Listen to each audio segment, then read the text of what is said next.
am on mute, so forgive me. Alhamdulillah. Welcome to another edition to the CWSC Friday Roundtable. And no wonder Alia couldn't hear. She was thinking something was wrong with her phone, but it was my phone. Alia, are you there? Yes. Yes. Alhamdulillah. You know what? Oh my God. And I was thinking, no, it wasn't your phone. I was on mute. And he kept telling me, he kept telling me, unmute. And I said, I am unmuted. So I called your phone was muted. And I said, okay. Alhamdulillah. You know what? It's Friday. I know. But it's always our day, our Muslim day on Friday. So excuse me, listening audience. I apologize. I was talking all that time on mute. So alhamdulillah, we're back on track. So how are you today, Sister Alia Abdur-Rahman? Alhamdulillah. I'm doing well, mashallah. Juma Mubarak, Ramadan Kareem. And how are you, my sister? Alhamdulillah. Alhamdulillah. Hey, look, after I get off mute, I'm okay now. So alhamdulillah, I'm off mute. So, and welcome, listening audience. Ramadan Mubarak, and we have Juma Mubarak, and welcome to the CWSC Friday Roundtable. And again, I am one of your hosts, Latifah A. Hameen, with my co-host, Alia Abdur-Rahman. So we are going to continue on again, and we always want to give Allah subhanahu wa ta'ala all of the praise. Oh Allah, we cannot manage this life alone by ourselves. Please make our life what you want it to be, what you prefer it to be. Do not allow us to act on our own. Help us to act only in obedience to you, Almighty God Allah. We hear and we obey. Our Lord, grant us what you have promised us by thy messengers, and disgrace us not on the day of resurrection. Surely you do not break your promise. O Allah, you are our Lord. There is no God but you. You created us, and we are your servants, and we uphold our covenant to you as much as we are able. We seek refuge in you from the evil we have done. We acknowledge your favor, and we acknowledge our sin. So please forgive us. There is none who can forgive sins except for you. Ameen, ameen, ameen. Again, we always try to open up, alhamdulillah, giving Allah the praise and the glory, alhamdulillah. All right, we are going to continue with our program since we're a little bit off this morning. So, how's your week been? Your week been good? Alia, how's your week been this week? Alhamdulillah. I'm thankful we're in the middle of Ramadan now. So, we got to rev it up because this is the month of mercy, and this is the month of blessings, and so the month of more prayer. And so, alhamdulillah, yes. And how was your Ramadan as well? Alhamdulillah. We just got back. Just want to throw that in. Just got back from Florida. We did the United Colleague with the Tampa Bay Area Muslim Association. Our executive director, Martha, was there. And we had some board members. We had Imam Omar Shakir, and we had Sister Priscilla El-Uqta. We had her as well, and we had all of the beautiful, beautiful people. And we also had Aisha K. Mustafa. She was our keynote, wonderful sister. Very. She's just a very, I would say, poised sister. They put it like me. She's just a beautiful soul. And she will be on talking about it in a couple of weeks. So look for Aisha K. Mustafa to be on the 20. We're looking at the 28th. On the 21st, inshallah, that should be close to the Eid. We're not going to air. If that's the Eid, we won't do the Friday roundtable because we're going to have, inshallah, we're going to have prayer, Eid prayer from all of the coasts. We have the East Coast, the West Coast, and we also have the Midwest. So we'll be having all of the Eid prayers starting at, inshallah, about 7 o'clock in the morning. And so it depends on the time zone, what time it would be. Yes, well, inshallah. We don't know if it's going to be Right, I'm looking the at the Eid. calendar. Mhm. Yeah, but it says it's going to be the Eid, so we'll see, inshallah. Oh, We'll let everybody okay, know. yes. But we will be having Eid prayer in all three coasts. Okay, Pacific, Central, and Eastern, inshallah. Okay. So we will not air, if it's Eid, we will not air the Friday Roundtable because we will be having all our Eid prayer, Eid activities. And, so, yeah. alhamdulillah, that's forthcoming. Okay, so yeah. So know that listening audience, that is forthcoming.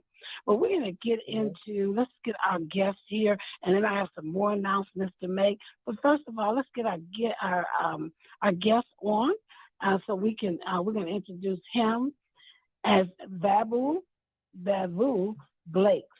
He is a scholar, MC, deliberately walking through the intersection of hip hop, education, and spirituality.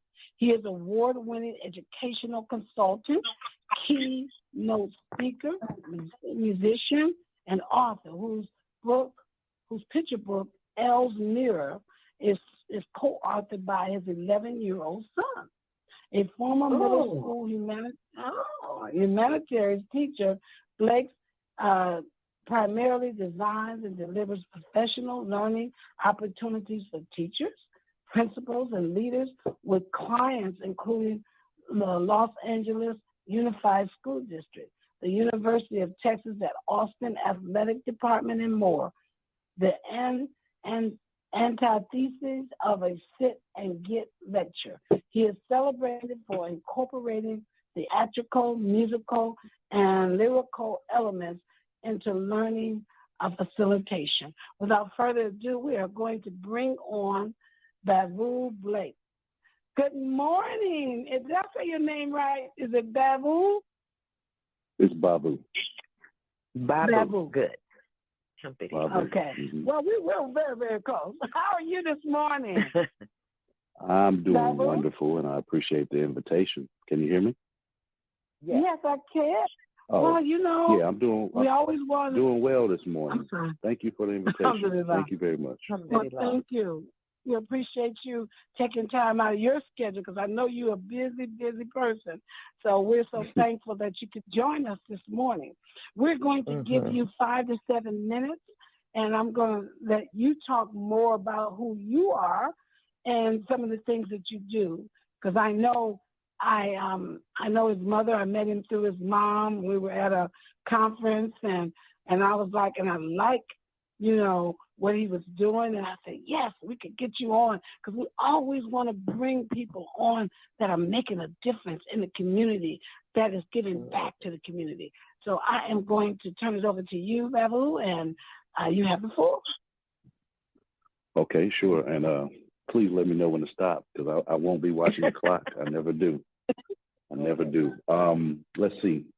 I am a child of Alvin and Carol Blakes, who both grew up in Eden Park area of Baton Rouge, Louisiana. So you're talking 44th and Gus Young. They grew up on the same street, on the same block.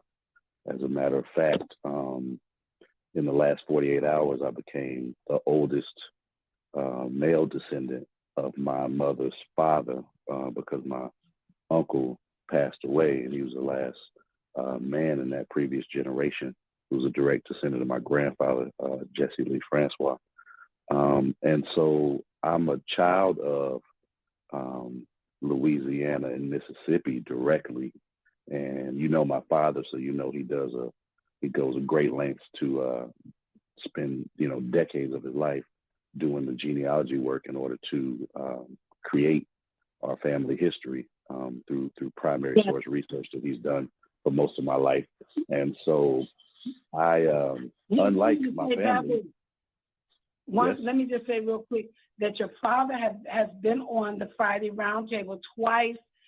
He's given us a lot of genealogy and history, and it's really been wonderful. So we'll have to get him back on. So we have had his father on 2 times here on the CWSC Friday Roundtable. All right, sorry about that. Right. That's okay. Well, I bring it up because it paints a picture of what I come from. in terms of folks who are very serious about youth leadership, folks who are very serious about family, and very serious about mentorship and about Black community. So, I'm basically a child of, the early 1970s. So we're talking about the era of independent African schools, which I started in one of the, founding schools called Watoto Shule. I was born in Washington, D.C. And then we moved down to Texas when I was 8 years old. My father's a mechanical engineer by trade. My mother, again, like I said, they both spent a lot of time in youth leadership. So these are big influences on me. I always identified as a writer growing up. And because I was born in the early 70s, I think that, the emergence of hip hop was very attractive to me as a form of expression, as a Black man growing up in the 70s and 80s. And so I gravitated towards that, and more so the teachers, if you will, or the cultural stewards, very intentional cultural stewards who took on. So if you think about, I don't know, your KRS-One, your Tribe Called Quest, those the Rakims, those kind of artists really influenced me when I was around my son's age. So, late elementary school, early middle school. And so I was always a writer, wrote poetry, started getting into music a lot, got a scholarship to study journalism down at University of Texas at Austin. So I went to that. What was very interesting though is, all of my family, mother, father, sisters, they all went to HBCUs, and I ended up at a HWCU, which is UT Austin. So I've experienced these contrasts of, my family's from here, I'm born here, I end up in Garland, Texas, which in the 80s, as an 8-year-old, was an extreme contrast from what I know of Louisiana, Mississippi, and Washington, D.C.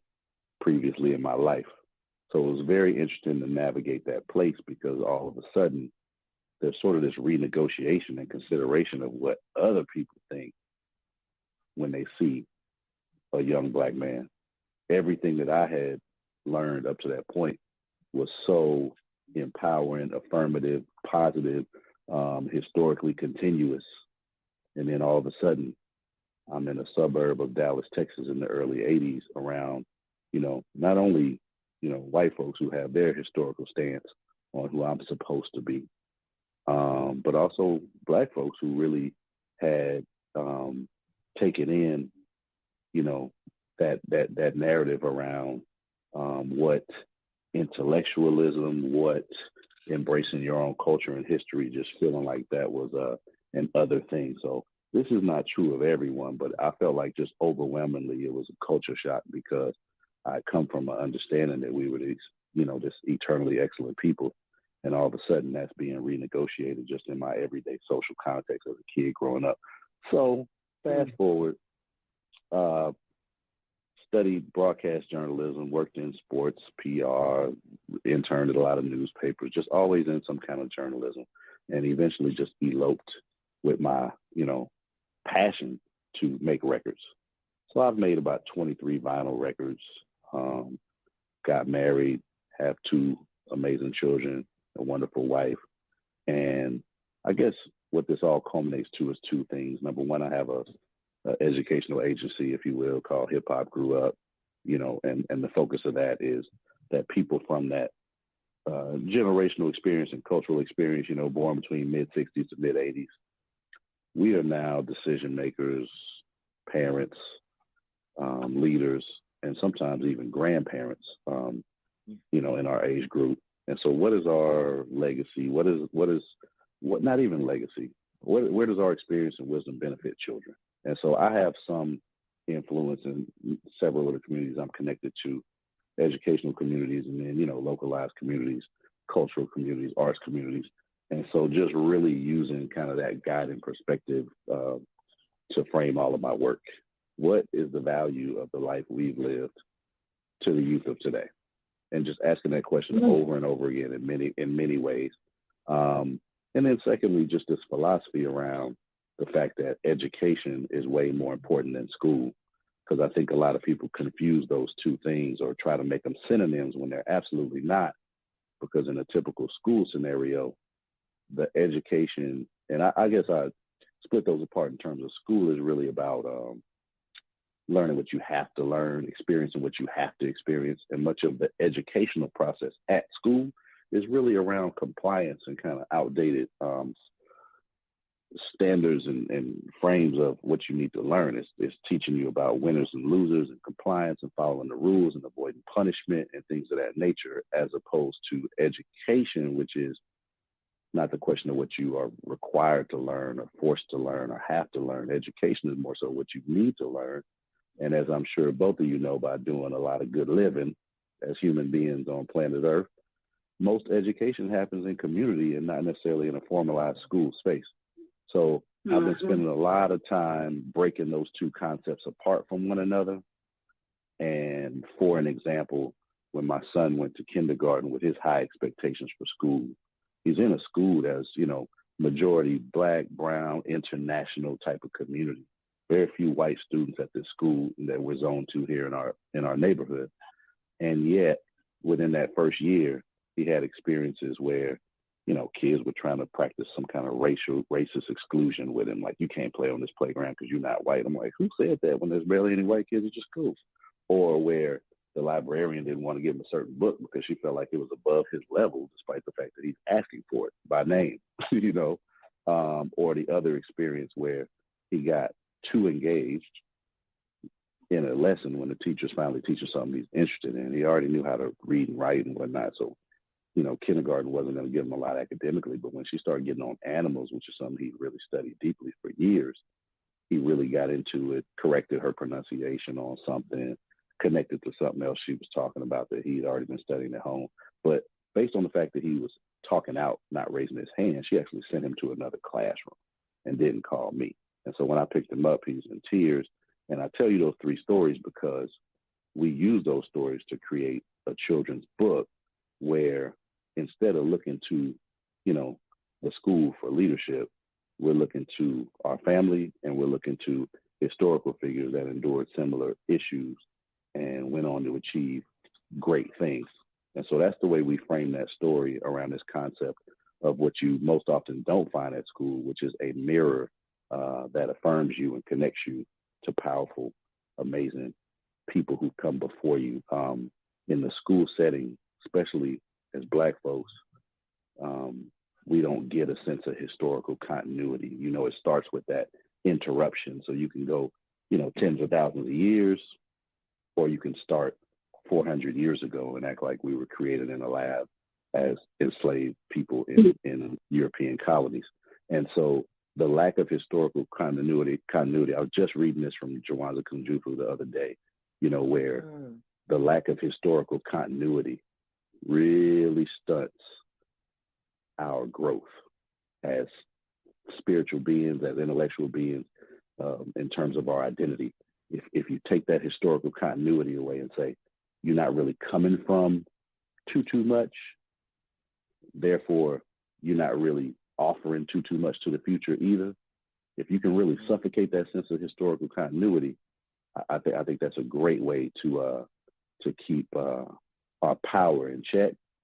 And so essentially that book is about what power exists in that mirror, which offers historical continuity, which offers affirmation of the eternal excellence that we actually are.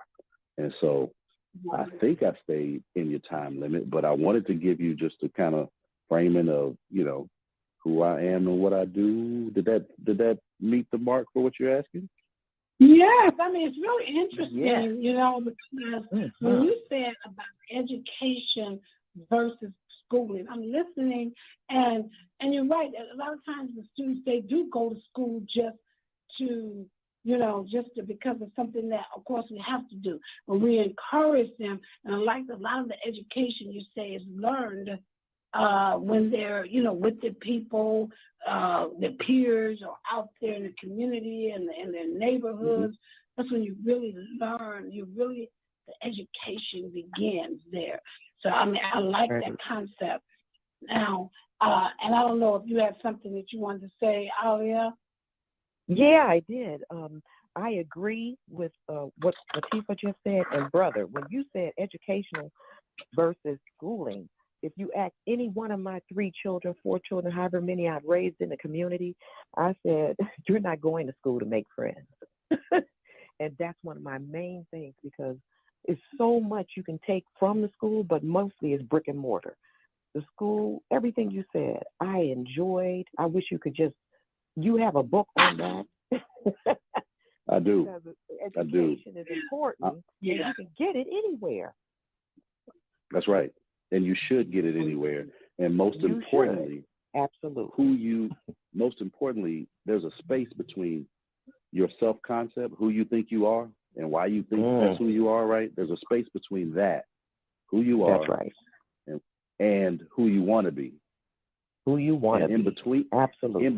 In between those two things are 2 pieces that inform your educational agenda. One of those is, who do I need to be to get to who I want to be? And the other one is, what do I need to learn and understand, and what habits and skills do I need to develop to be who I want to be? And those 2 questions in the middle, that's your educational agenda. And when you go to school, they're not dealing with all of that, but that's what you really need. And so often we have to catch up when we're out of school. It's like nights and weekends and summers where we actually explore those things that we need the most. That's right. And we need to know who the parents are who are educating their children, because we have a generation now that just finds, wearing designer clothes is what they have to do. And that's why so many children were getting shot and killed and over materialism. That's not your education. Going to school, find the good. And that's why I said from the beginning, I told my kids, you're not going to school to make friends. And they just ran with that. Yeah, because that gets you in a lot of trouble. And you're going for at least the positive you can get in that education from that brick and mortar. But I homeschool mine as well. So it's a big issue.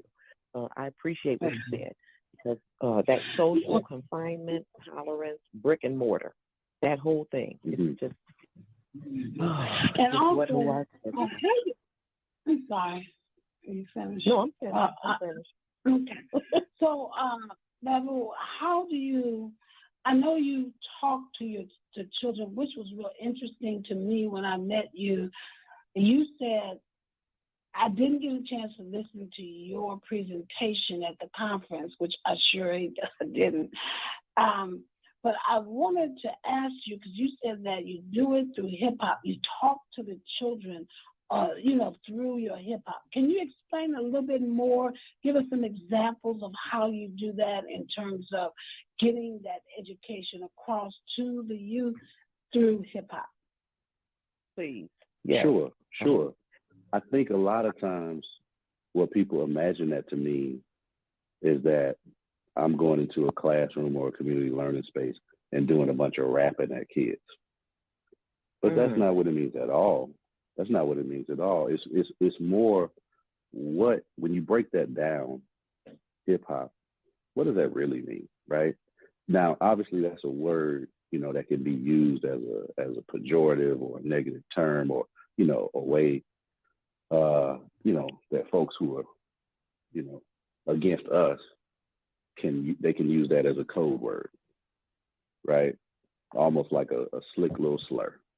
But if you break it down to what it really means, it means that I represent a generational identity, as in a time in history where folks boldly learned to express themselves with whatever resources they had in a way that was not going to deny them showing their light, being heard, expressing their ideas, calling out what they need to call out, building businesses, right, that are rooted in communities, to where you end up with all these different authentic voices and forms of expression that are all tied to physical places and geographical communities. In other words, they call them scenes that are popping up.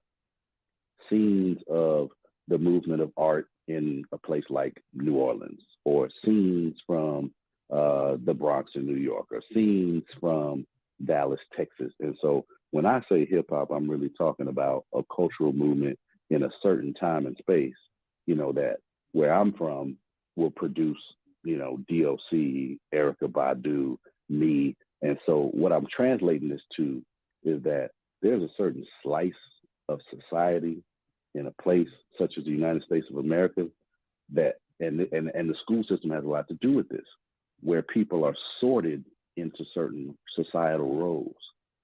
Like we're going to produce an underclass, we're going to produce people who can't produce for themselves, who will be dependent on systems and boost the economy without enjoying much of it for themselves. We're going to produce winners and losers. We're going to produce fast learners and slow learners. We're going to produce smart people and people who aren't smart. We're going to produce athletes and athletes only, or we're going to produce athletes who are also scholars. But there's a sorting system and a tracking system that by the time people are finished with their schooling experience, they have these labels on them that they really believe based on the evaluation and assessment that's been typical for a long time in the school system. So what does that have to do with hip hop? It's the interruption of, I understand that this system is not designed to set us up to thrive and bloom. It doesn't recognize our genius, right? They'd rather call something jazz, for example, than just call it African intellectual genius and leave it at that. It's like there always has to be a framing that allows somebody outside of that culture and that community and that genius, artistic or creative space.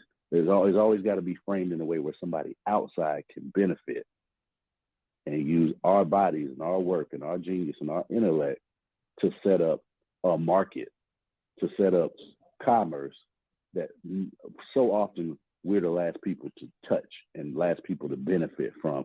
We get to be on the stage and adored, especially as we get older. But when we're younger, there's a threat.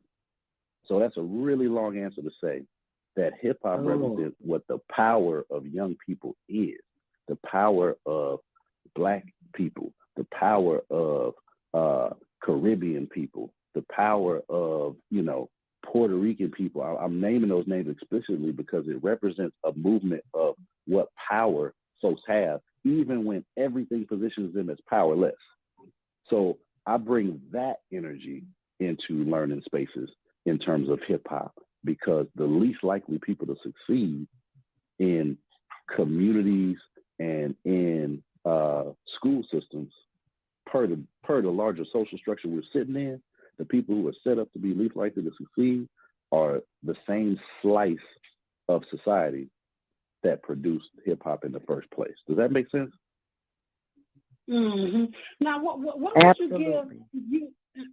would you give as an example if you were, like educating? Yes. And I want you to hold that thought. So I want you to give me some examples.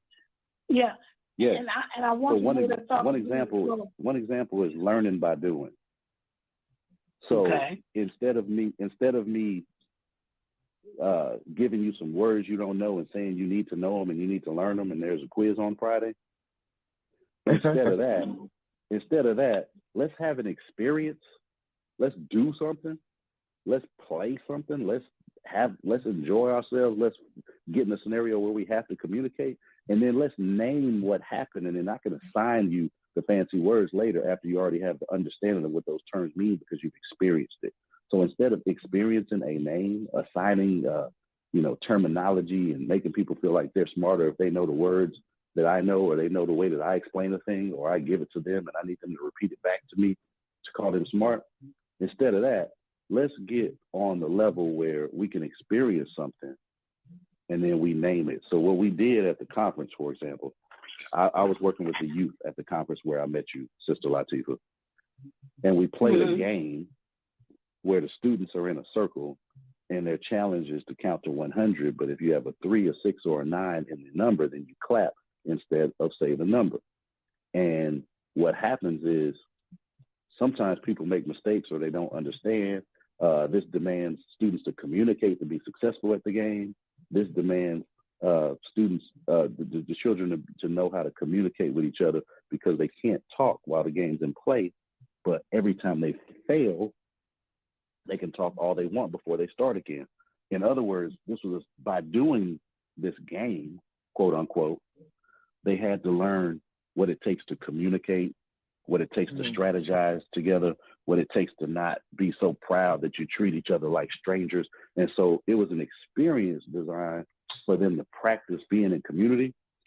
But if I did it the other way around and said, hey, everybody, these are the rules of how you treat each other in the community, then that's boring. And so instead of, again, delivering a lecture, which is typically a really horrible way to engage youth, instead, give them an experience, let them explain what's happening, ask them simple questions like, what does this have to do? I used the theme of the conference we were at, which I think had to do with, we're going to be in the white car, son.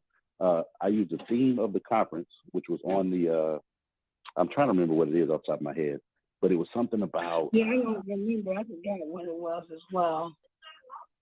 Okay, so there was a theme of the conference, and I basically used an experience where they played a game, experienced the game, and I kept asking them what that had to do with those two specific themes of the conference.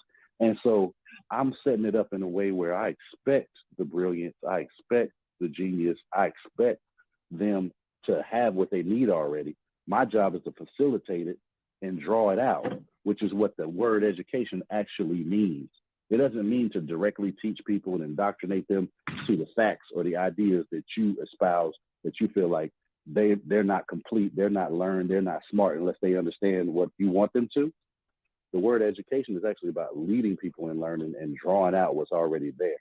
And so I think, again, in hip hop, we always have forced people to acknowledge the power that we hold, the genius that we are.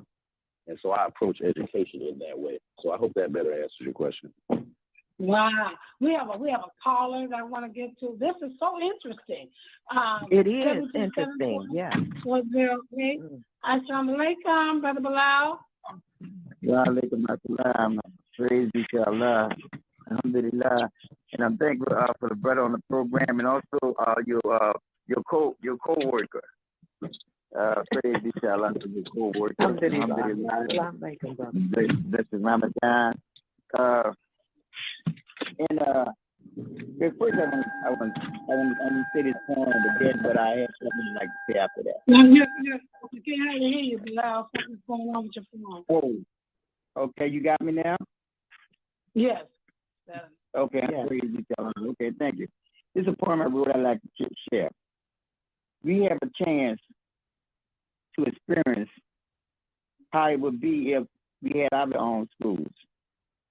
A summer retreat, it would be a blessing just to take a look. Probably some recitation from our sacred book. Just a thought make us feel good. Our youth in an environment free of lots of corruption and sin. Lil Bilal can really find a friend.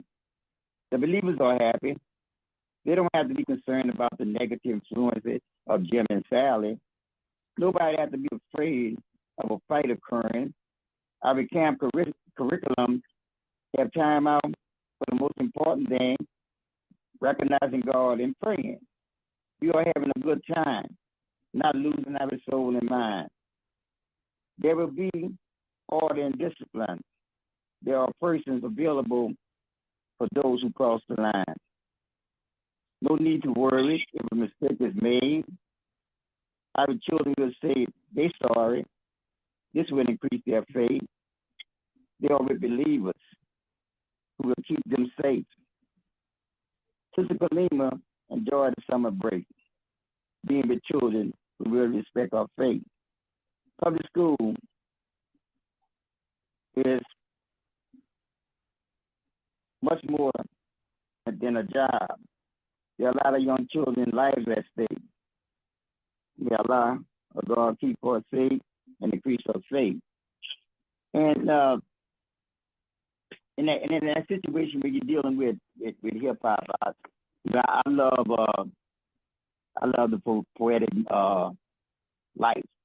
I really enjoy it, and I look at this as something that God gave to me so I could be productive, but also I can come into a reality of who I am as a person. And when I study the growth of hip hop and where it stands today, it's kind of like, yeah, it started out a certain way in New York, Bronx, or whatever it was, but what took it off was money. The money came into play. The people began to sell out, and the way it is now is very demeaning, messed up, screwed up.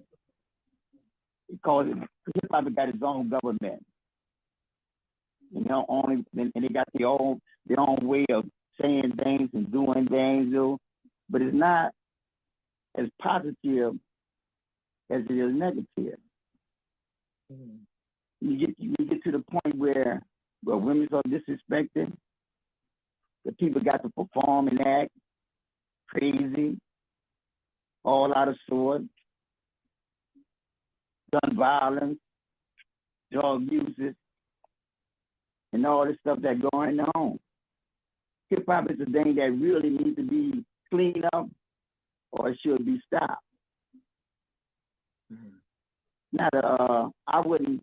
It's kind of like, I'm in New Orleans right now. It's kind of like, we're gonna have a big talk about something that's very special, but we're gonna have a festival. And we're going to be just eating any kind of thing, drinking, getting high and loaded and everything. Why do we have to feel these always got to be a party for our mind to focus on something? And that's where I look at that situation. Hip-hop is really a very, very strange thing.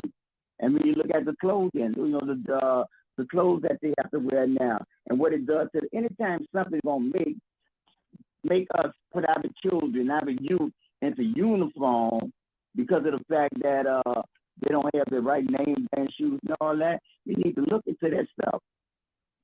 And I present myself as a person. I want to present my self-worth. I want to represent my creator who gave me the best, and I can operate with the best. And all the rest of the stuff to me is like a whole lot of mess. Something that we got to deal with. I wouldn't push my people, in fact, not my people, any person towards that movement called hip hop. I like them to be some good spoken word artists. I like them to have a great curiosity and imagination about life, and that would give them the edge over being what's good for humanity. Not just something to play with. No song and dance. Straight up, how it is. It's a lot of foolishness. Hip hop ain't no joke. Very, very destructive. And you better take it as that too. That is very, very destructive. I wouldn't infuse kind of like infusing good health with candy. Cookies. Yeah, but for me, the way that he was talking about hip hop and Babu, you can jump in. The way he was talking about it wasn't like the hip hop that that is portrayed out here like that. Like the way that it's portrayed out here. He's talking putting it in a different category. Am I right, Babu? Am I? Because I'm looking at what he's saying, with hip hop and what I think of hip hop in my mind when I think of hip hop. But then you have another version of the way education. He has another approach. Yeah. I completely connect with what Brother Bilal is saying, right. And I think I embody what he's talking about. Okay. I completely connect with what he's saying, because what he's saying is, I'm not going to intentionally lead you to destruction, right? And so from my perspective, my approach is keeping those destructive elements away from children and doing something that is constructive and instructive, but not leading to a mainstream culture that is sold out for the dollar. I mean, he broke it all down. And it goes back to what I said earlier, which is that's what happens we can have a beautiful thing, and then it gets commodified by people who exploit it for $1, and then you got people who are desperate and need $1, so they end up following the corporate version of it and not being connected to the historical continuity of how it came to be in the first place. So that brings almost everything we're talking about together. Right. And you're bringing a positive approach. You're bringing a whole nother type of approach. So I think we all are on the same page with that hip hop. You're letting them know that they can be educated, they can be smart, but they can go this route. And you can speak. You are articulate. You don't have to curse. You don't have to demonize women. Right. So right. Yeah, that's why it's called Hip Hop Grew Up, because it represents. Remember that initial question I talked about, which is, and I'll just ask the question the way that I ask it in my work. How does the hip hop generation leverage its resources for today's generation?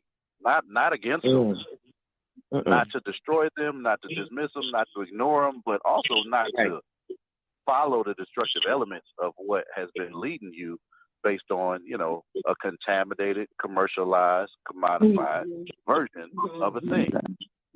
And so, I really connect to the poetry and the message of what Brother Bilal is saying, because my argument is that if you've been around and you're influenced by that, if your wisdom and experience and your interpretation of the culture and the genius of Black folks is not a blessing and a benefit to the next generation, then you need to renegotiate or question yourself, or, in the words of the ancients, just sit down somewhere. Yeah.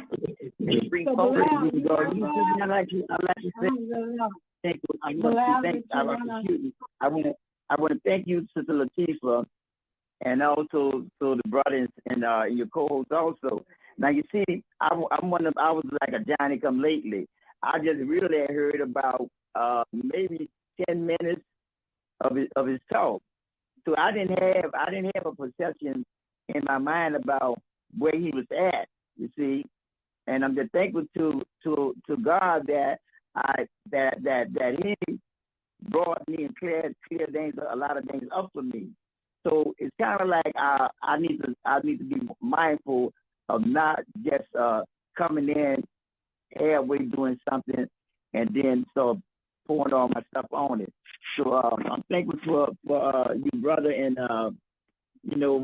we want success for you. And like I said, I just came in on the halfway point of it. I didn't have enough knowledge really to maybe just to come out with all the stuff that I did. But I'm glad that you're intelligent enough and you wise enough and you respectful enough.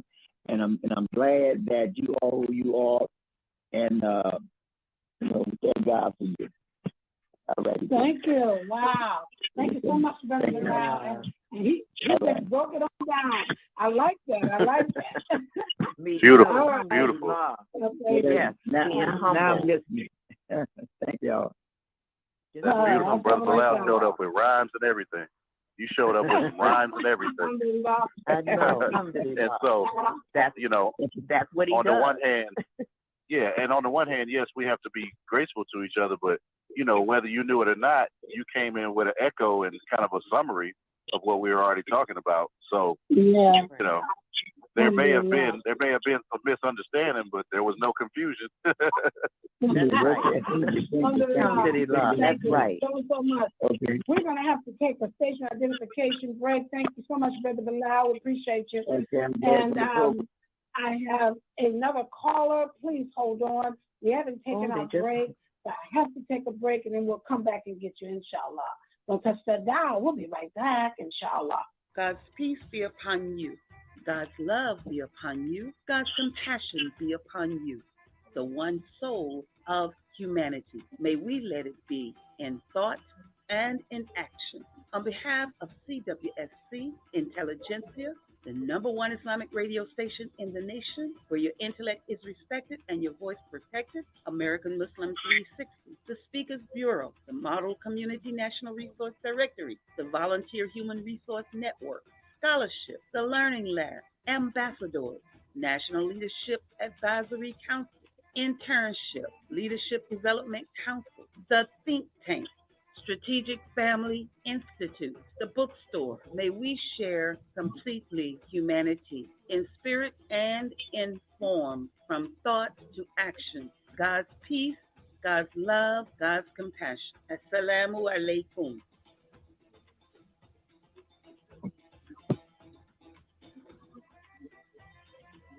Assalamu alaikum. This is Sabrina Hadi, Director of the MCNRD Model Community National Resource Directory, reminding volunteers of our upcoming MCNRD Social Connect Conference every last Sunday of the month, 1 o'clock p.m. to 2 o'clock p.m.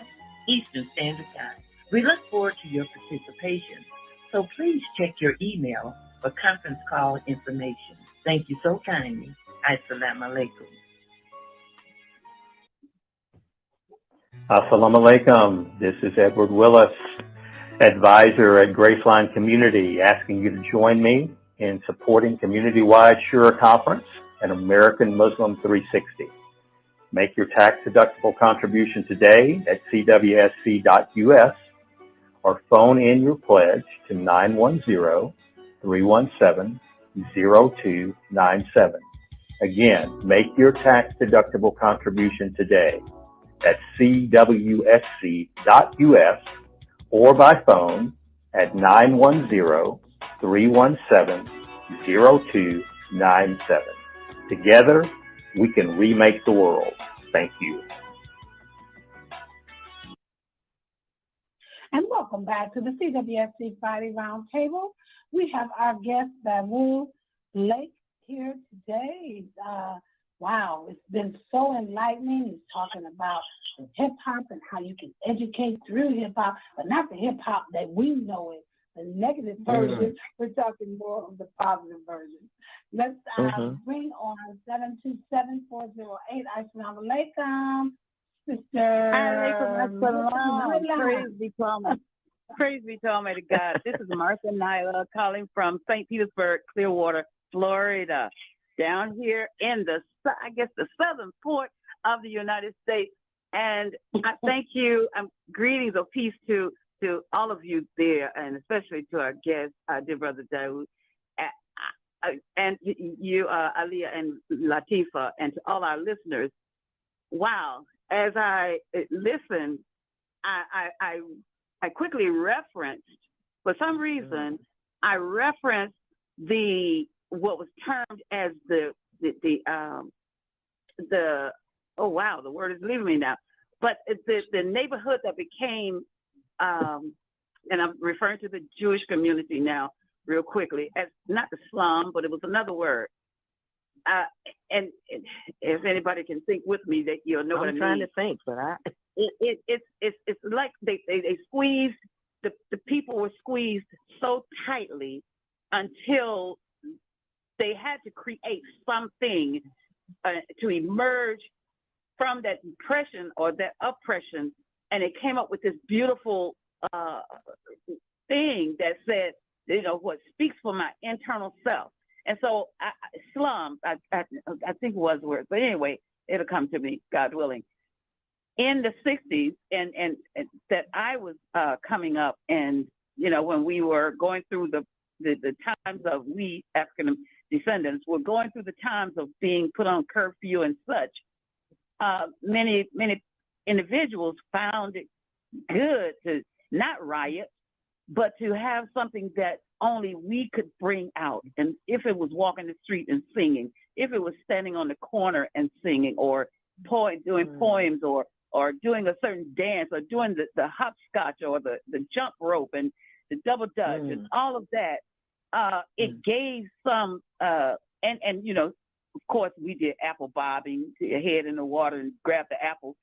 The thing is, the culture, because of the oppressiveness from the economic stream, and having to work in fields and what have you, at the end of the day, that you still had to have that cultural expression that gave you peace beyond now, and it was a part of the church life as well, that gave you that sense of dignity.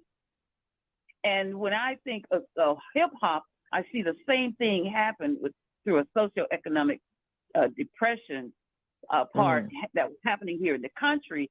And as it emerged, yes, the influence of, like the daddy dollar got in there, and some things were incorporated, but the most thing was reacting to that socioeconomic pressure, but befriending one another, the love and the contact and what you do, I can outdo you, and competition in the good sense, and then developing a sense of economics through that, because things are so oppressive. I don't want to go too far out, but I do sense of where the beauty is in it.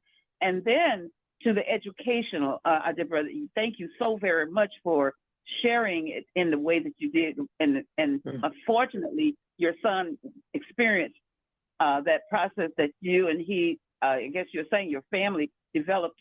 You did mention a book, I think, that has come out of that, and the communication that you and your son have. On the same side, same note, I'm always saying to the young people that I mentor, I'm saying I'd much rather connect with where they are and take them on early morning rides, like you say, experience, and then we discuss, what did that make you feel? How did you feel seeing the daybreak happen? And if we incorporate prayers in the midst of it, but we just drive for about 40 miles and go somewhere and end up, it's like you've gone a whole long journey, but you decide how it makes you feel, and then you write it down, and then you label what your book, your story will be. I'll stop right there. Thank you so much. Assalamu alaikum. Thank you. Appreciate you. Wow. Yeah. I know that was Latifah. Yeah, she gets in there. She deals a lot with your youth as well. So she does. She does with the youth, and she has that kind of connection. There's a natural connection that she has with the young people.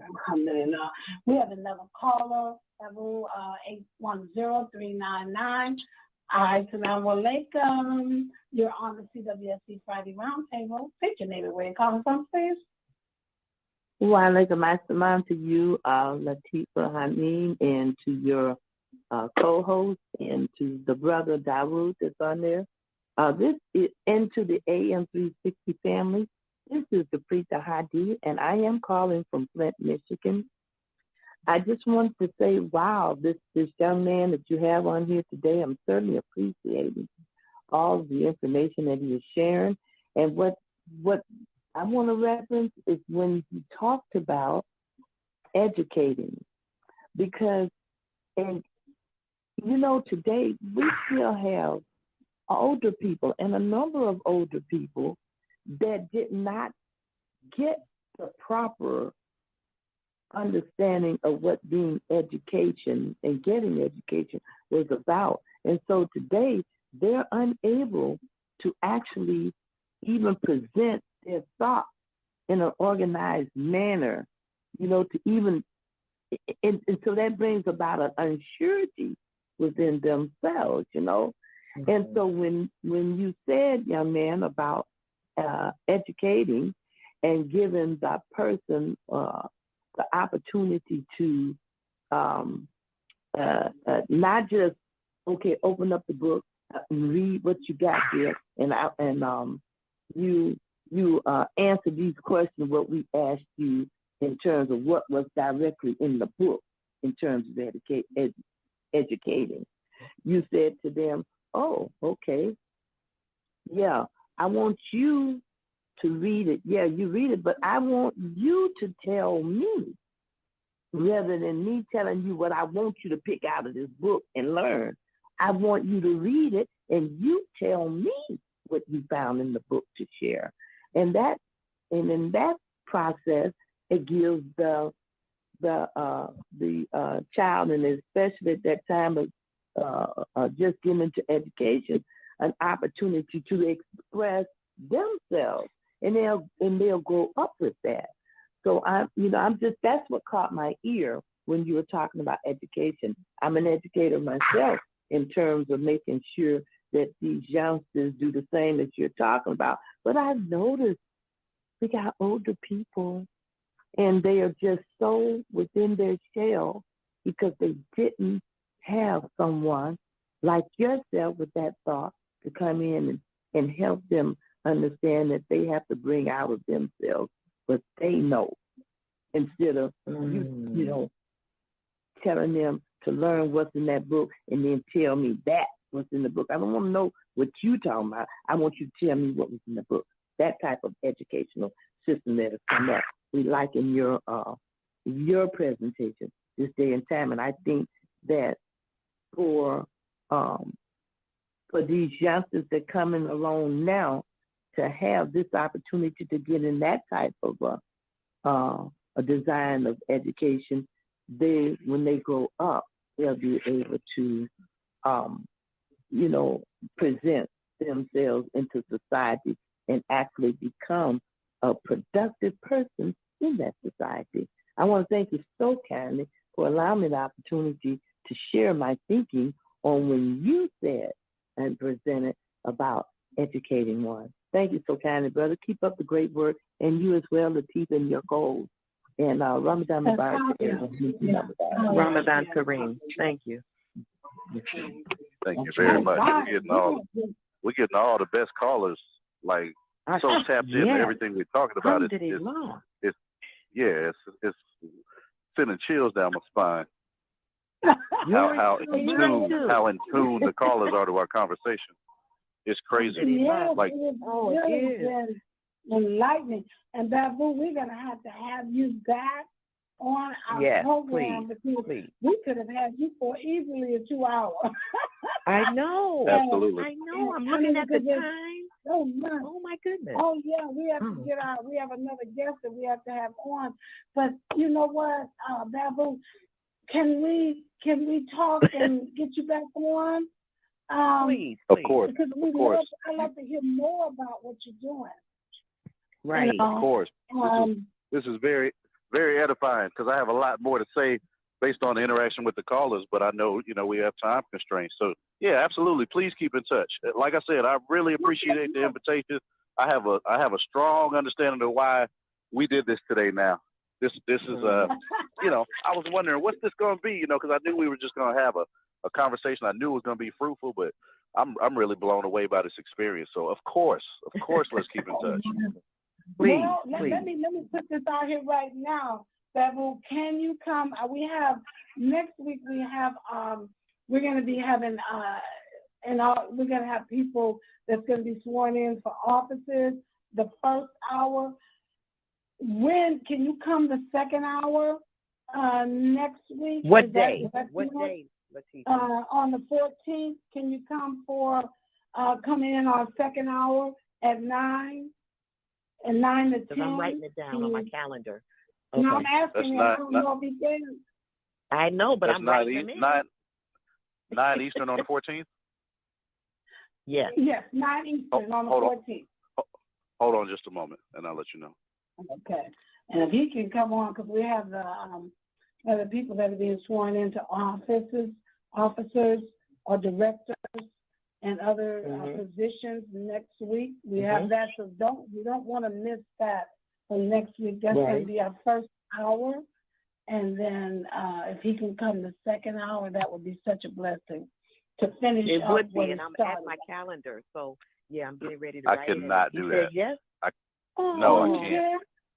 I have a presentation in that hour. Can you do the first What's that? hour? Can you do the first hour like you did can you do 8 to 9? Yeah, 7 to 10 I think Central. I like today. Yeah, I think I can do it. I can do that.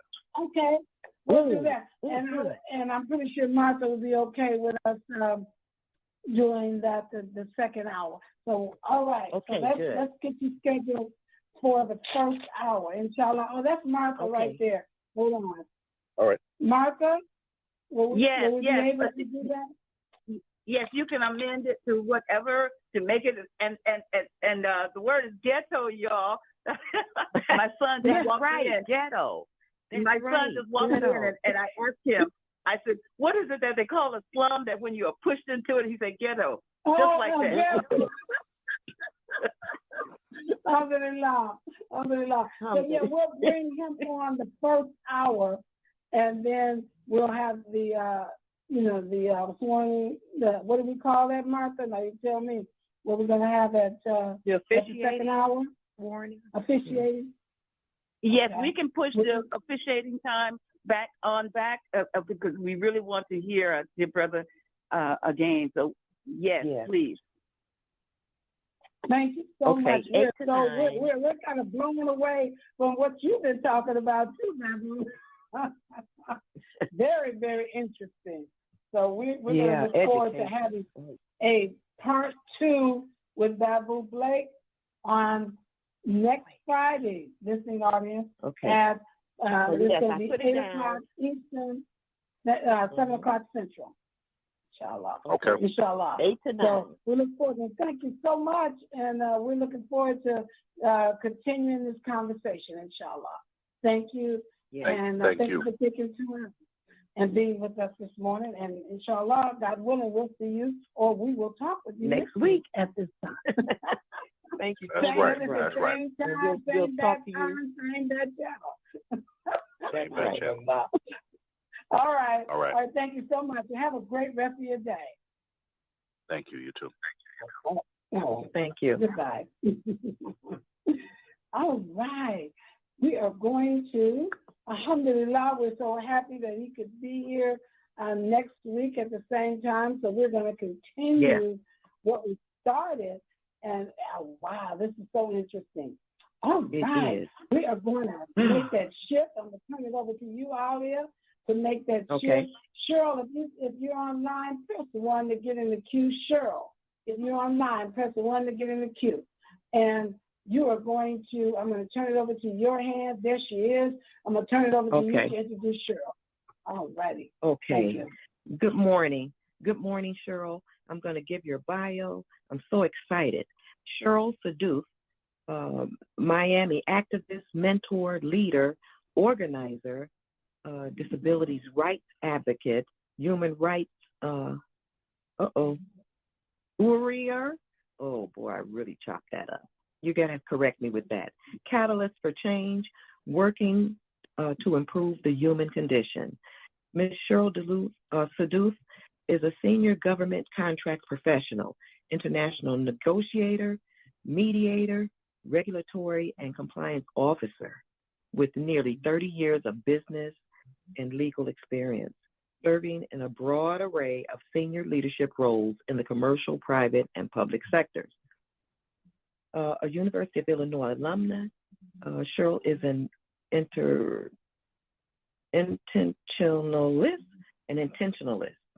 and a committed, proactive environmental scientist. As a scientist and negotiator who has closed deals with Silicon Valley to Paris, London, Munich, Sydney, and Columbia to DC, delivering solutions is one of the things she does best. Current contracts, service manager for AC Transit. She has previously led global negotiations and contracting for Maxon Technology, Sony, and Siebel, negotiating multi-million-dollar, multinational, multilingual agreements and training international sales teams, earning her numerous awards and recognition. Welcome, welcome, welcome, Cheryl Saduth.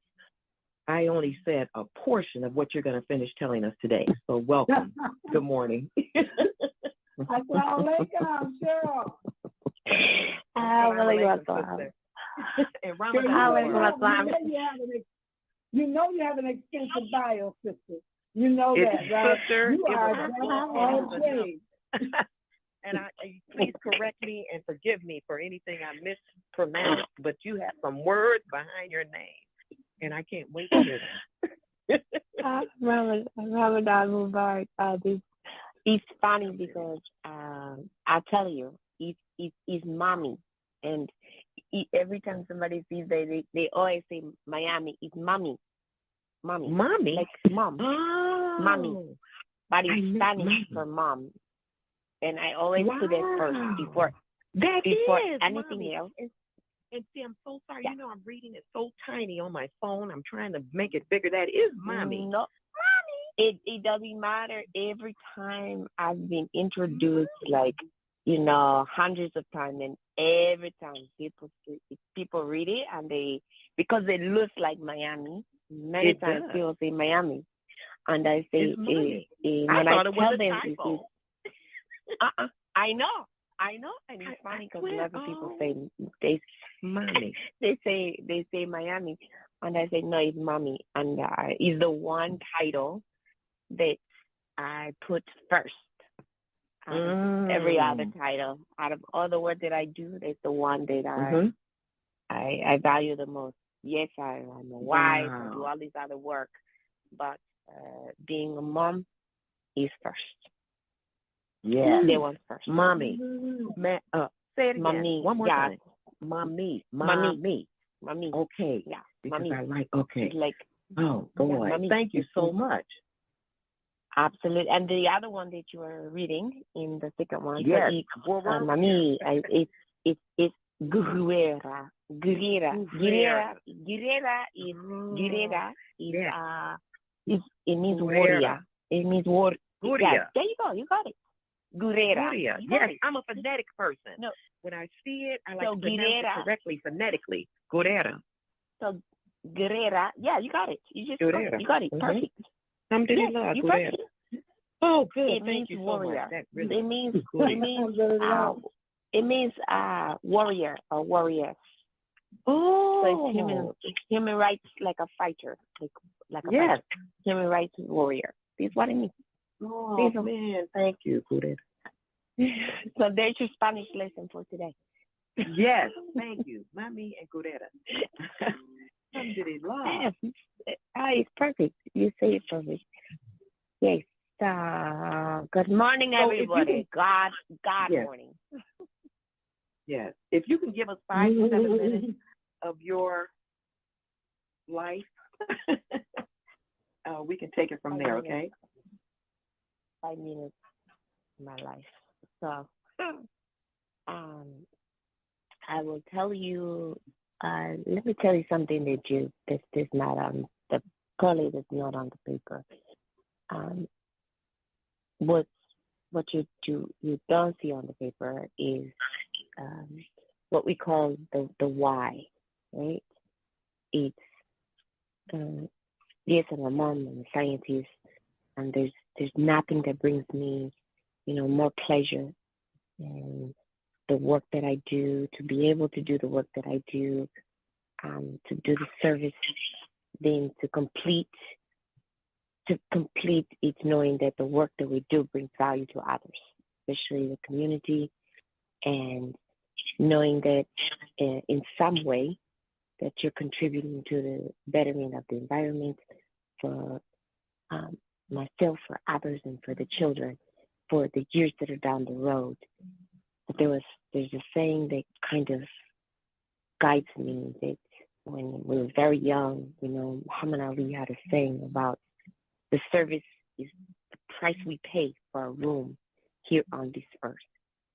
And I've heard that since I was small, and it kind of resonates, right? I didn't really quite understand it when I was young, but I understand that meaning as I keep going. And there's another saying that we used to hear when we were younger. I come from a family of we call it a United Nations, because we're so many races. And there's a Dakota saying that says we will be known forever by the tracks that we leave today. And in Native American language, that means that we don't own this earth. It's the earth that we borrow from this earth and from the future. So the work that we do for water quality, environmental issues, for housing rights, that work is the work we are borrowing from the earth for the future. So we have to produce it there. So even though, the water rights that I work with, no river can return to its source. All the rivers must have a beginning, right? So I take that not necessarily in its literal meaning, but I know that water is a literal and a figurative meaning for how we begin and we end life. So that means that everything we do has to have a source, and everything we do has to have a beginning that moves through life, and it can cause like water can destroy. Water can destroy anything in its pathway. Anything in its pathway. And if you don't believe me, watch a hurricane, watch a tsunami, watch a really powerful storm. Or water can be or if you're in a severe drought in the Middle East, in parts of Africa, here in California, watch a severe drought. Water can be devastating. So those properties of water can be very harmful, or it can be very intentionally helpful. So we have to know that you as an individual have the same kind of properties. The work that you do has, regardless of your intention, may be good, but it's your impact that you have to focus on. So that's why I say I'm an intentionalist. I'm an intentionalist because I'm intentionally looking at what is my impact. You can't just say, oh, I didn't mean to do that. Okay, but you did. So what is your impact on the world?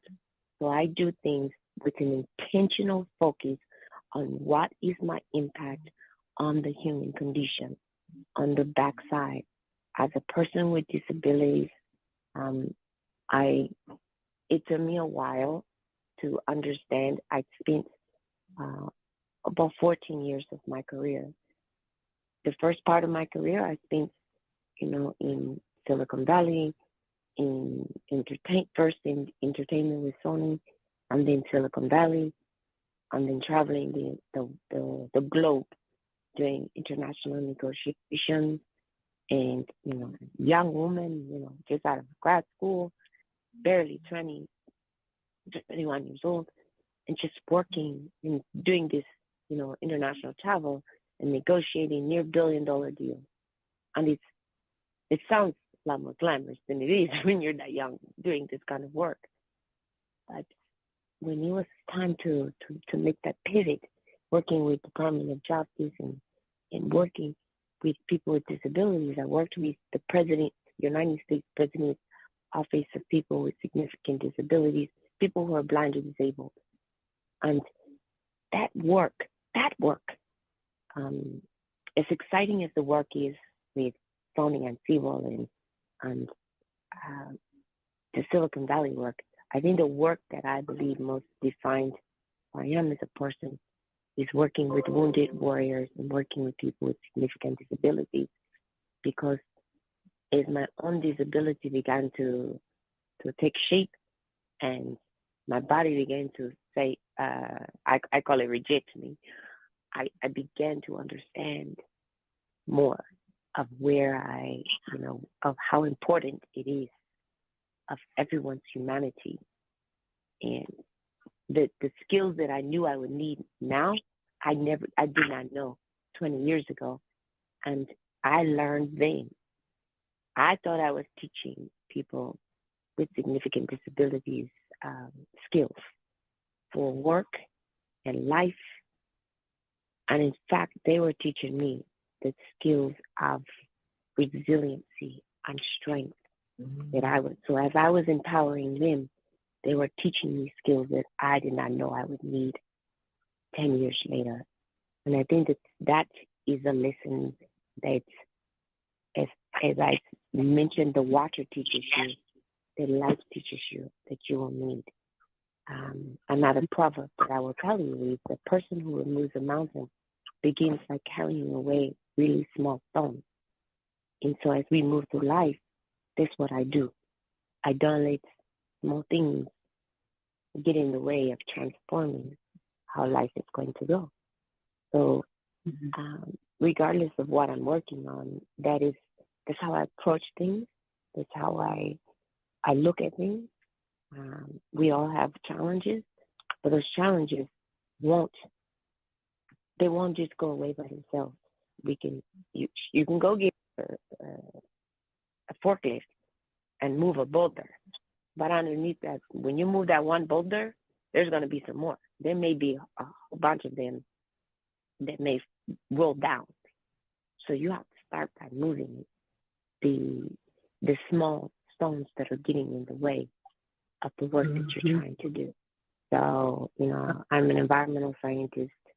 I'm a cell and molecular biologist and biochemist by training. And so my whole focus is very, very methodical, very focused on what we can do for the end product. So when I speak, you hear me say that.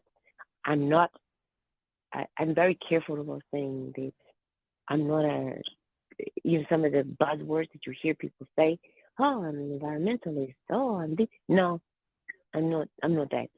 I'm an environmental scientist. I look at things from a very scientific standpoint. Yes, I'm an elected official, but I'm not a politician. I am in politics, but I'm not a politician. I don't prescribe to the ways of being a politician because I believe that the work that we do always focuses about the people. It has been and it always will be about the people. And if ever I feel that it's not about the people, then I won't be in office anymore. That's me. Wow. In a nutshell. Yeah, that's very well said. Wow. I mean, that's really well said because, talking to you all of the times that I've talked with you, you're about the people, and everything that you bring is about helping people. And I'm listening, I'm saying, we're in that business, like you said. When you leave in something, what you do, you have to know that that's what you are going to leave behind. And so I think more about that now than I ever thought about it. Because before it was like, okay, I'll do this, I'll do that. But, thinking about that, and this is how I began to do things. Now I think about that so much more, about what I'm doing and leaving. What am I going to leave behind? What have I done that's going to make a difference? And so for that, I appreciate that. And I know you've got a question. Alia, did you have a question? Because I wanted to, it was going to bring me over. I was going to tie it into, or not tie it in, but I was going to bring it over to Cheryl's program. Cheryl and the MAP 5 that comes on Monday. On Monday, yeah. The co-host, they come on Monday, MAP 5, from 1 to 3 Eastern Standard Time. You have to watch the program. Cheryl has, it's her sister Matala and brother Fleming Elamine. And I'm telling you, the program is just so eye-opening. Cheryl she brings all of these guests, and they're from all over the globe. That she brings the guests on the program. It was so informative and so heavy on political and community and just so thoroughly explained by each guest and each. Oh boy, I heard it one time. I just need to get on another time too. It's every single Monday, 1 to 3, correct? Mm-hmm. Yes, Mondays 1 to 3 Eastern Standard Time.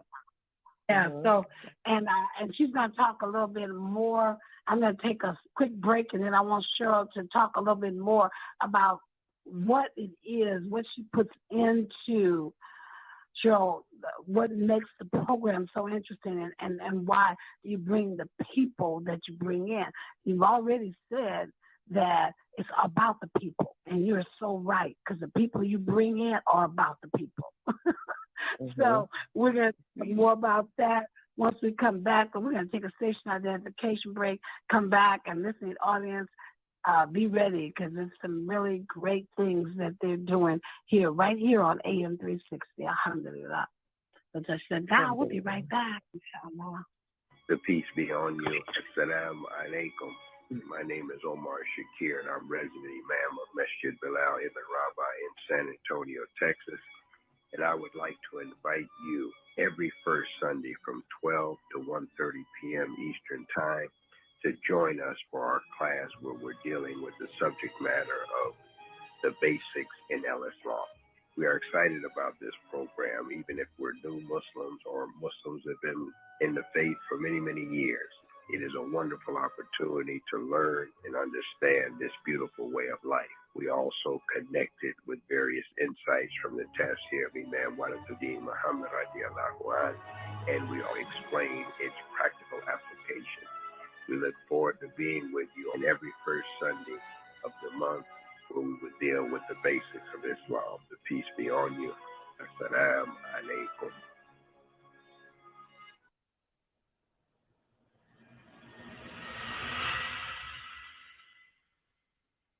There's a place where words make people, a place where you're invited to expand your heart and mind. There's a place where your intellect is respected and your voice protected. You're listening to the American Muslim 360 Radio Network, 24/7, Muslim hosted. From religion and current world events, politics, faith and education, marriage and health, music and arts, physical fitness and more.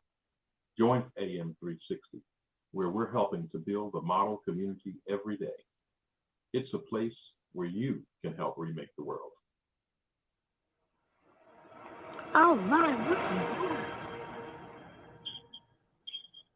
right, welcome back to the CWSC Friday Roundtable. There's a couple of announcements before we go on, Cheryl, before I turn it back over to you. I have a couple of announcements here I'd like to make. First, share your Juma. You know we have that, inshallah, every Friday.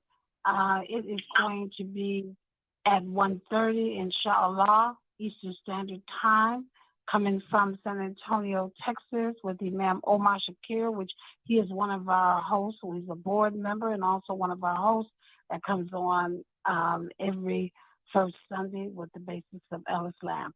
So please join us. He will be the Khatib, inshallah, today at 1:30 Eastern Standard Time.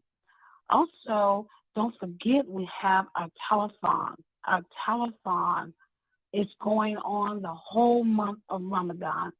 And I was so engrossed in the other guests that I didn't talk about the telethon. The telethon, we're, inshallah, trying to raise $10,000. That's our goal for the month of Ramadan. And I would like for Martha to press 1 and let us know how much monies we have in our for our telethon. If you're on, Martha, press 1. Here she is here. Inshallah. Assalamu alaikum. Alaikum assalam.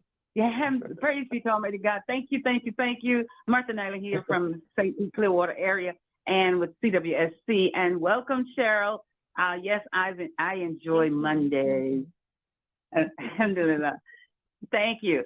To the telethon, straight to the point. We're at $3,375. Well, we're working on that 10,000, right? So everyone, we know that there's someone who has a deep pocket. We can go over the 10,000. Someone who has that deep pocket and they're willing to say, okay, let me just drop this in the bucket for them. But praise be to Almighty God. We're thankful for all those who have made the $9.99 commitment, the recurring amount. That is very, very helpful to what we do. And for those who have made those one-time, I say donations, but giving, because as we will be announcing, as we go through the list of those who will be receiving the donations as it comes through us, praise be to Almighty God. We are so thankful. So yes, $3,375. Can we find that $6,025? I don't know. We put it out there. Alhamdulillah. Thank you, Latifah. Thank you, Alia. And back to you with Cheryl. Assalamu alaikum. Wa alaikum salam, rahmatullah. And thank you so much, Martha. That is our executive director of the CWSC, and $3,375. Inshallah, we want to raise $10,000 because it helps us to continue doing what we do here on AM 360 and also CWSC. You can go to CWSC.us and click on the blue donate button that's located at the top right of the home page to make your convenient, safe, and secure contribution. You can do that online. It's with PayPal, but you do not have to have a PayPal account. They also have where you can have credit cards. You can click on your credit card and you can make a payment by your credit card to CWSC. And if you would like to call us in and give us the information, someone will take your call at 910-317-0297, 910-317-0297. And our representative will be happy to assist you. As Martha mentioned, our $9.99 a month, that's our most popular giving level. That's just 33 cents a day. It's a small individual amount based on all of us doing our part to ensure our intelligence is strong and ready to remake the world. So a reoccurring contribution means the monthly amount is automatically deducted from your designated account, going to CWSC, and you can cancel at any time. It's tax deductible, so remember that. And during the month of Ramadan, we know that there's a multitude of blessings and charity. And so we know that, inshallah, it gives us the greatest reward for our generosity during Ramadan. All right? And if you want to, you can also mail it in at CWSC Incorporated, Marina, Marina Village, 4905 34th Street South, number 185, St. Petersburg, Florida, 33711-4511. Again, CWSC Incorporated, Marina Village, 4905 34th Street South, number 185, St. Petersburg, Florida, 33711-4511. And if anyone would like to donate today, that would be wonderful. Martha's standing by. If you want to, just press 1 to get in the queue, and we can take your donation right today if you would like that. So we're always here. Do your donations online during the live broadcast, or you can, either call 910-317-0297, or you can go to PayPal.com and use your credit card or use your PayPal account to make your secure donation, or you can mail it in again. And your contributions, they help us to support our entire intelligentsia. We have AM 360 broadcast, which you're listening to now. We have to pay that. We're working with our Speakers Bureau, our National Resource Directory. We had Sister the Preetha was on.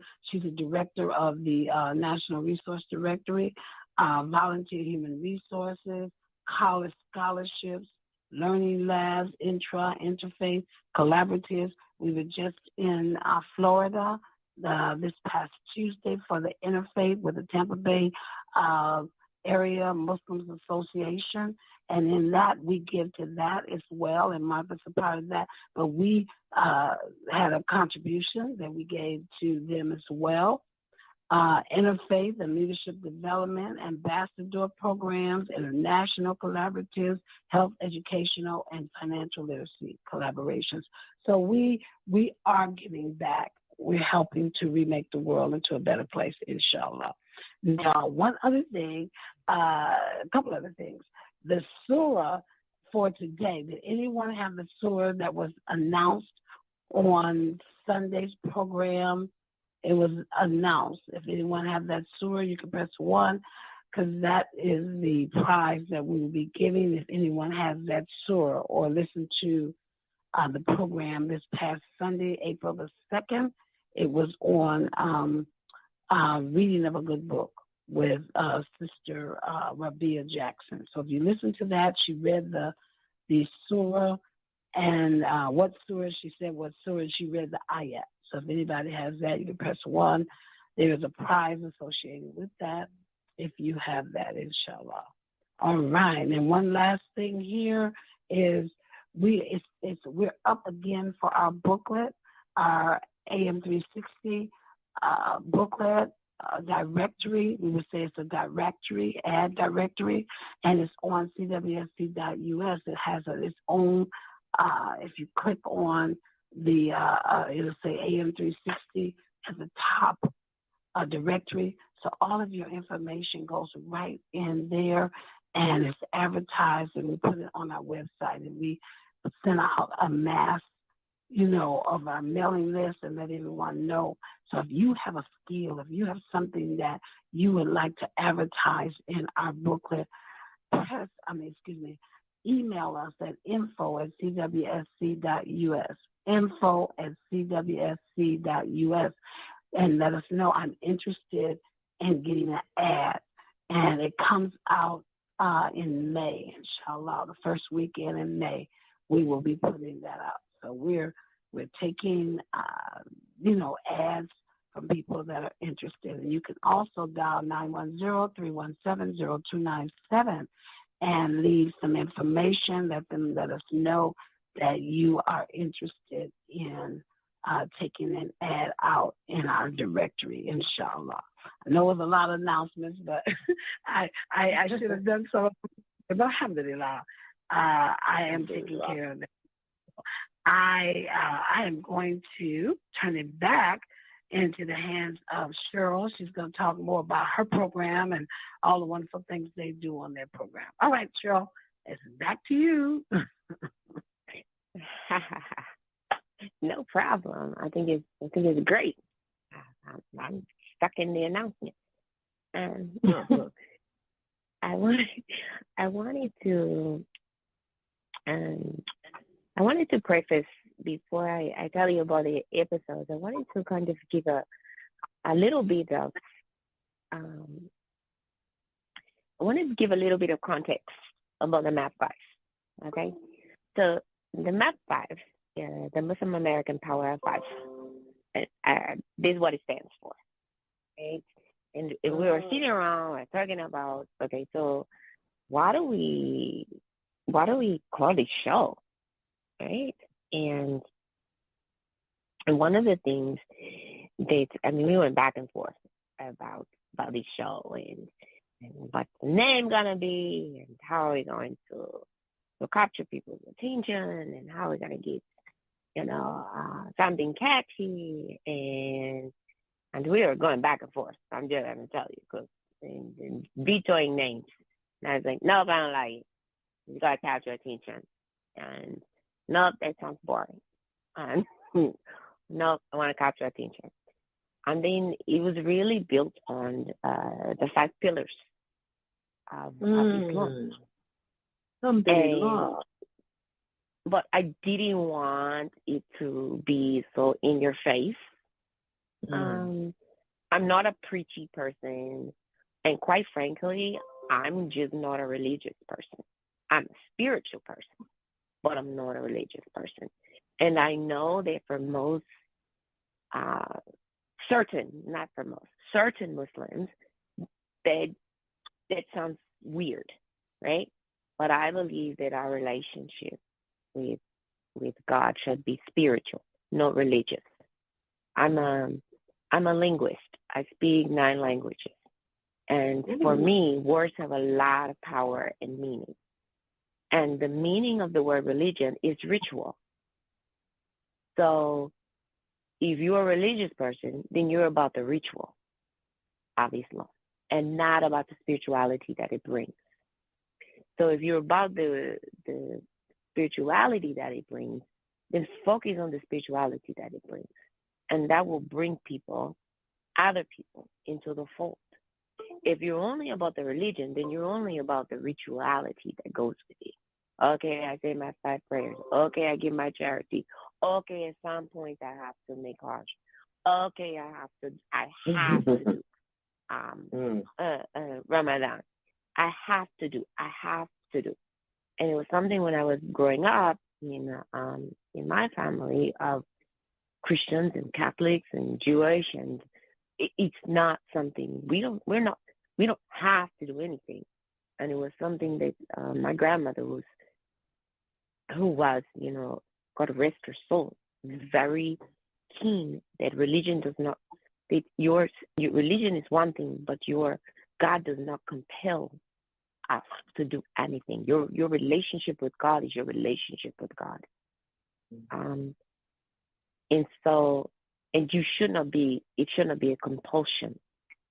And so I wanted, when we always talk about from masjid to masjid to masjid, all the way across the country, there's always a conversation at every conference about how do we get people in the masjid, especially younger people.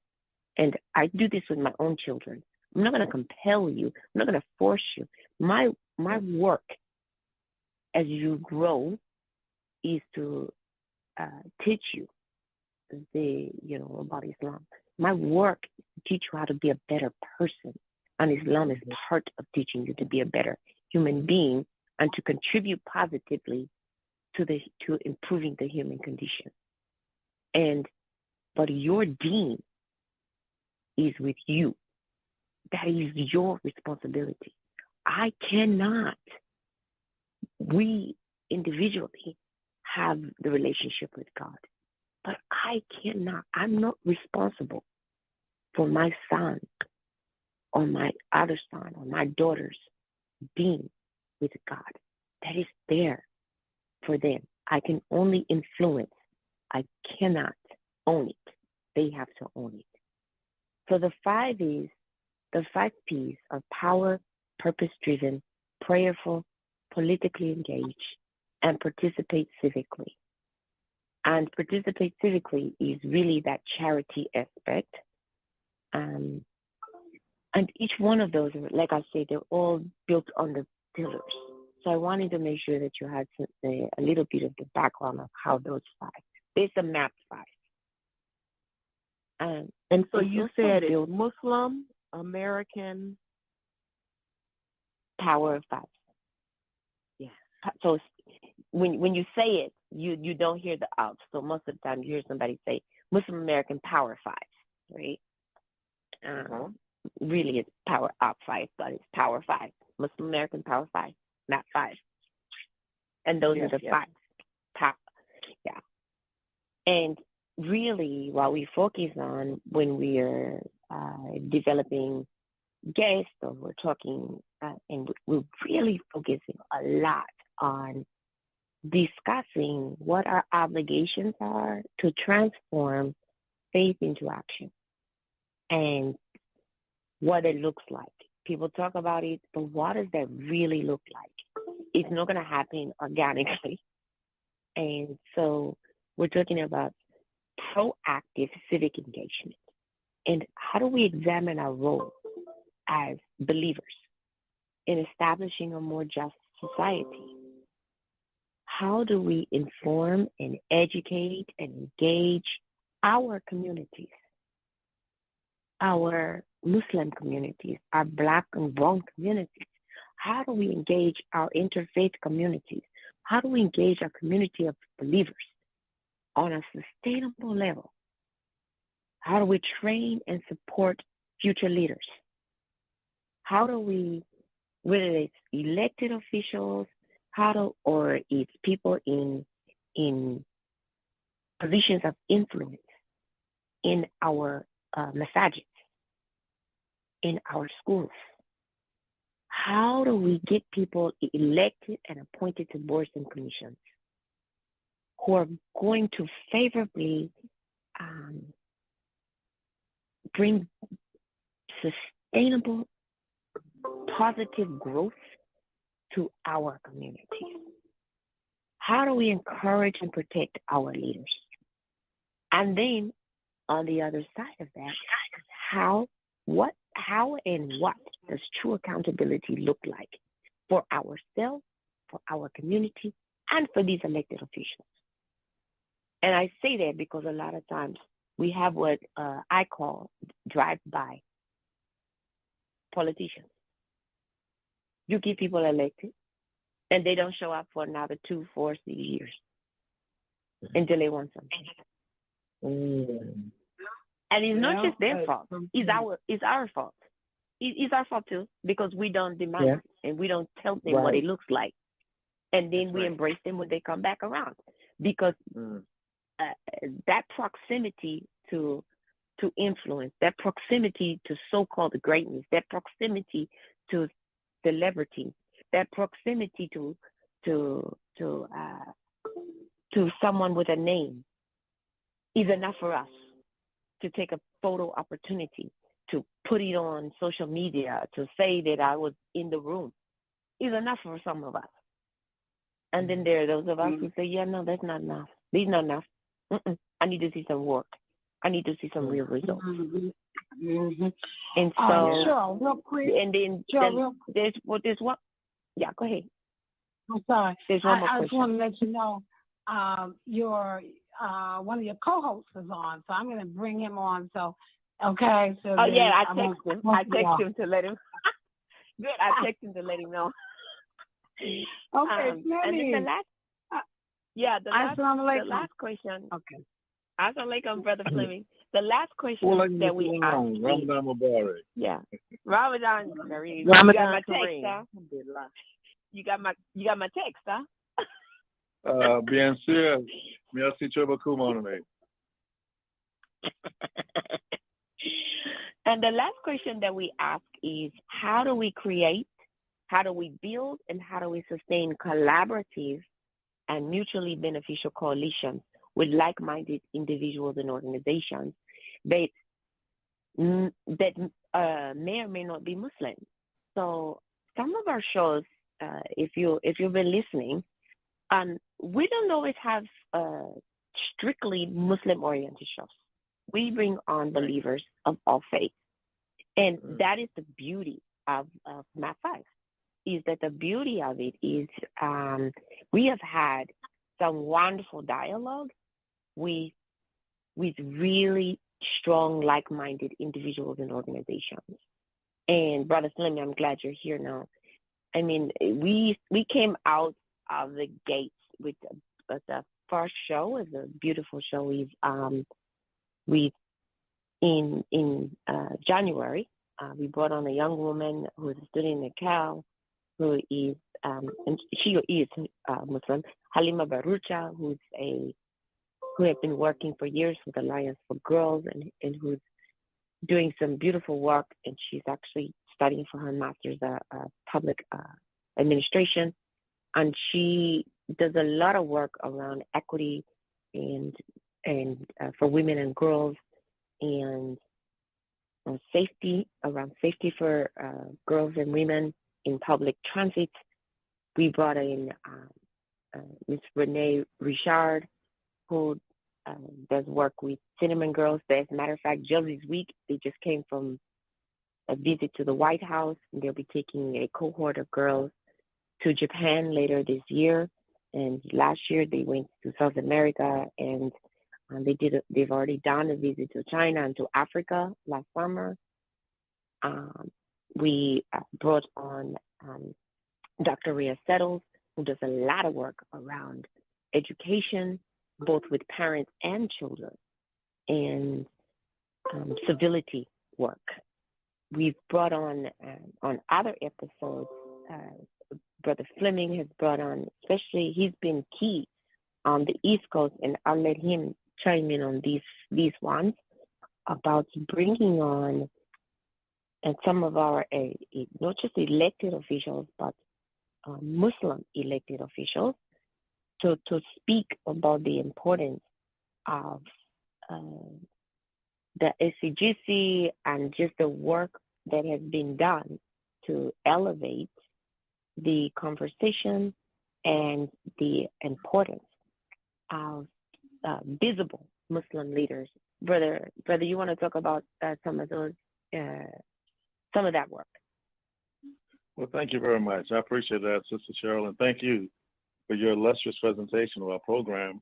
I think Allah has blessed us to have both the West Coast and the East Coast represented on MAP 5.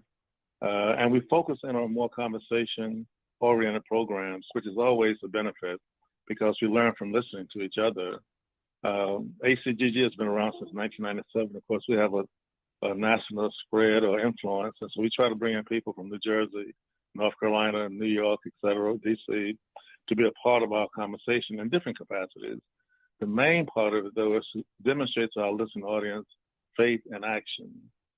And I repeat that, faith and action. How are you serving the community with your principles of faith? And so we brought on a number of people from our first convener of the American Coalition for Good Government. He's now Representative Nassif Majid from the 99th District of Charlotte, North Carolina.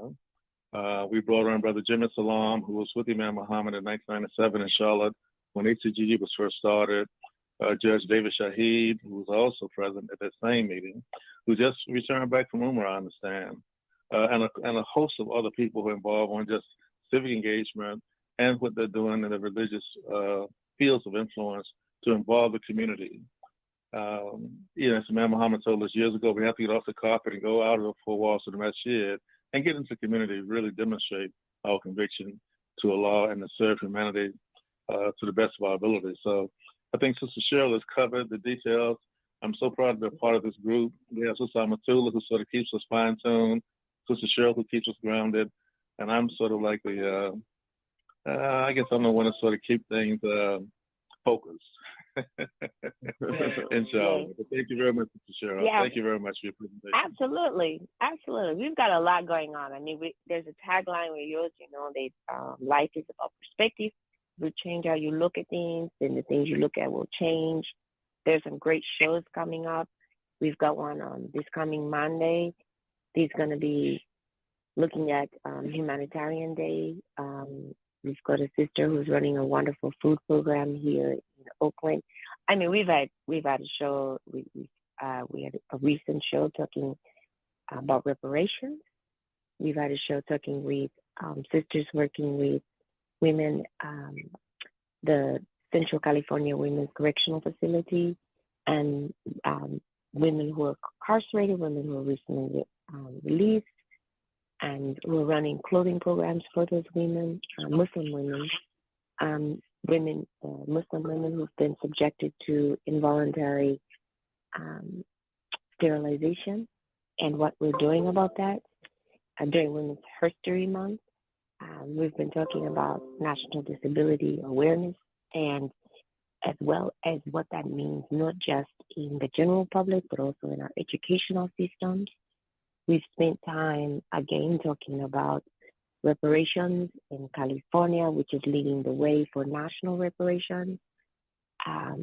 We've had several panels on history on the Black hand side, because it's a little bit different than the history that we've been learning on the other side. And then upcoming, we're going to be talking about healthcare. And so I really want to put this one out there because I want people to tune into this healthcare. This is not your great granddaddy's program. So I want you to hear me. Hear me good.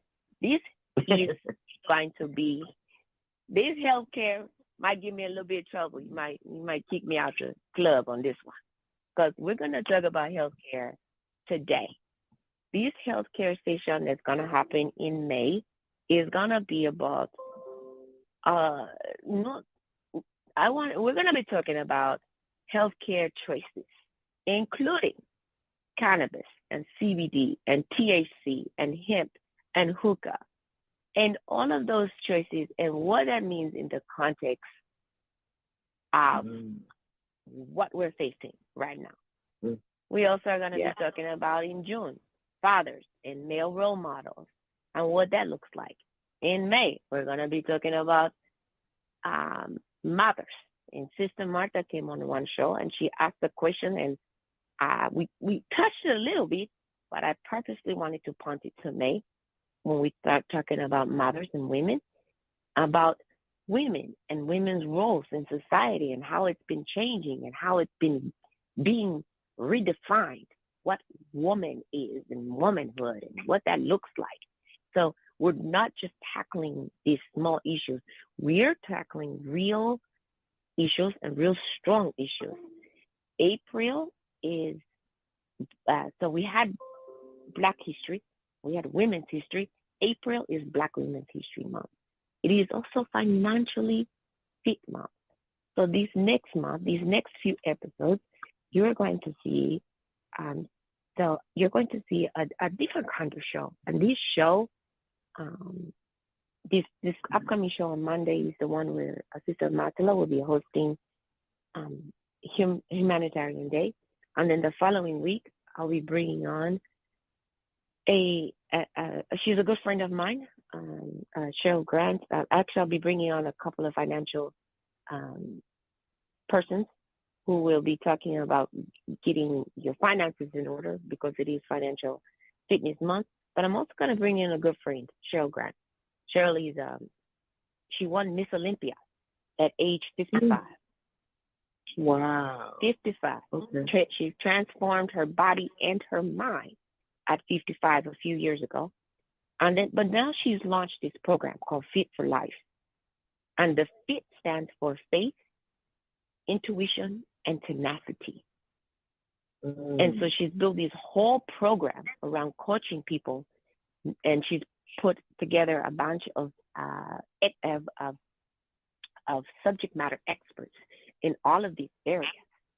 So they can coach you in different areas, whether you need to get, you need spiritual coaching or lifestyle coaching or career coaching or actual physical coaching, and she's been going around the country. She's a speaker. She's a motivational speaker. She's a coach.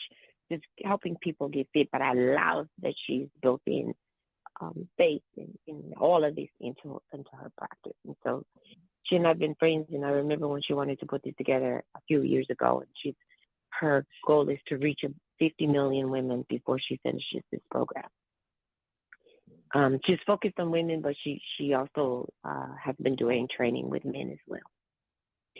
And then we will move on in, we've got other sessions. There's Barry Williams. He's a tech exec, and she's a diversity activist. She's a speaker. She's one of the few women who's been doing this work in the tech field of Black women. She's a business attorney. She's been doing technology and negotiations and commercial agreements, privacy data. She's been speaking. She speaks at big events like Essence, and she's been called on MSNBC. She has a regular column with Huffington Post. She's a regular advisor. She has emergency technology transactions as her practice. She's a publisher with New York Times. She has her own book. She's right here in the area, and she's going to be coming on in May and speaking. So what we're doing is, I know that we talk about the intellect on the show, and I'm going to call this revolutionary intellectualism, because this is something that we need to be pushing the edge on. Why we want to be talking about things that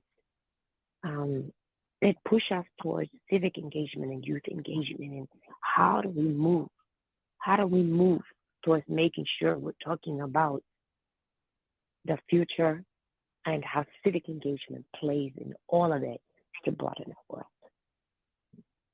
Well, let me share. You have a lot going on. Okay, you want to say something, because we're at the end of our program, but go on, Fleming.